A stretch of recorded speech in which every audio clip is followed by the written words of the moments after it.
क्या आप जानते हैं समुद्र के बीच बुर्ज अल अरब होटल को कैसे बनाया गया? ये दुनिया की सबसे महंगी होटल है, जिसके अंदर इतना सोना है कि जिससे 3 फुटबॉल की ग्राउंड्स को कवर किया जा सकता है। दुबई शेख को जब पता चला कि 2016 तक दुबई का सारा तेल खत्म हो सकता है, तो इस खबर से दुबई शेख काफी परेशान हो गए, क्योंकि वो तेल से ही तो पैसा कमाते थे। अब उन्होंने सोचा कि हम दुनिया का एकमात्र 7 स्टार होटल बनाएंगे, जिससे दुबई की ऑयल डिपेंडेंसी कम हो जाए और वो टूरिस्ट से पैसा कमाना शुरू कर दें। दोस्तों, ये 7 स्टार होटल को बनाने में 7.8 बिलियन डॉलर्स का खर्चा आया, जितने में वो 5 बुर्ज खलीफा और भी खड़े कर सकते थे। दुबई शेख की डिमांड थी कि वो होटल पानी में खड़ा होना चाहिए, और जब सारा काम खत्म हो गया तो शेख ने इंजीनियर से कहा कि उन्हें इस पर हेलीपैड और फ्लोटिंग रेस्टोरेंट भी चाहिए। लेकिन इंजीनियर्स अगर इस पर हेलीपैड और फ्लोटिंग रेस्टोरेंट बनाते तो सारा होटल गिर भी सकता था। लेकिन फिर आखिर इंजीनियर्स ने शेख की इस फरमाइश को कैसे पूरा किया, सब कुछ आज हम आपको इस वीडियो के जरिए बताएंगे। सबसे पहले तो समुद्र में बड़े बड़े पत्थरों से एक आर्टिफिशियल आइलैंड बनाया गया। इस आइलैंड के बनने के कुछ ही समय बाद एक समुद्री तूफान आया और उसने पूरे आइलैंड को ही हिला दिया। सभी सोच में पड़ गए कि जब एक तूफान ने इस आइलैंड को इतना नुकसान पहुंचा दिया, तो फिर अगर इस पर होटल बन गया तो उसका क्या होगा। पहले तो किसी को समझ नहीं आ रहा था कि क्या करना चाहिए। तब तक काम को भी बंद करना पड़ा।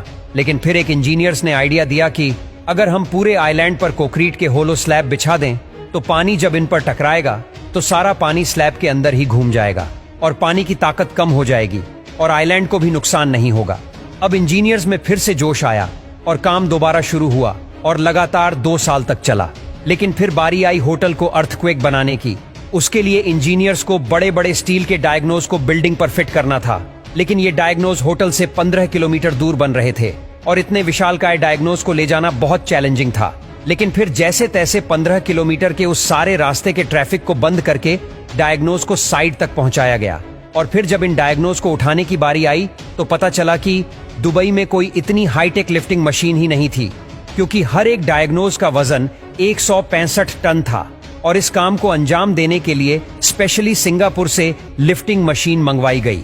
दुबई की गर्मी में अगर इस डायग्नोज को वैसे ही फिट करते तो गर्मी की वजह से स्टील का साइज बढ़ जाता और होटल गिर भी सकता था। और इसीलिए इंजीनियर्स ने खास तरह की वॉशर को डिजाइन किया, जिससे चाहे स्टील का साइज बढ़ भी जाए फिर भी बिल्डिंग को कोई नुकसान ना हो। जब दुबई शेख इस होटल को चेक करने आए तो उन्हें यह बिल्कुल पसंद नहीं आया। उन्होंने कहा कि मुझे अब इस पर एक हेलीपैड और फ्लोटिंग रेस्टोरेंट भी चाहिए। अब इंजीनियर्स इस पर फ्लोटिंग रेस्टोरेंट कहां पर खड़ा करेंगे, इसके लिए जगह ही नहीं बनाई थी। और फिर इंजीनियर्स ने दिमाग लगाकर बुर्ज अल अरब के कंक्रीट कोर्स में स्टील ब्रेकर डाले और बाद में मोटे बीम ऊपर डाले गए। इसके बाद बीम्स के ऊपर लोहे का स्ट्रक्चर बनाकर उसे शीशे से कवर कर दिया गया और इस तरह उन्होंने शेख की इस फरमाइश को पूरा कर दिया।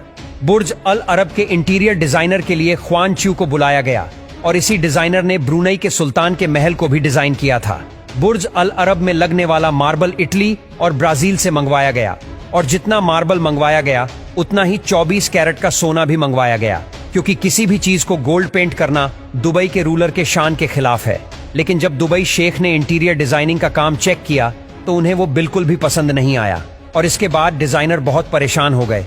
लेकिन फिर डिजाइनर्स ने दीवारों पर लाइट शोज इंस्टॉल करवाए, डांसिंग फाउंटेन लगवाए, मेहमानों के स्वागत के लिए फिश एक्वेरियम बनाया गया और यह सब तैयारियों के बाद दोबारा से शेख को इनवाइट किया गया और इस बार शेख को यह काम बहुत पसंद आया। और आज इस लग्जरियस होटल में रहने का ही एक रात का 5 से 10 लाख का खर्चा आता है,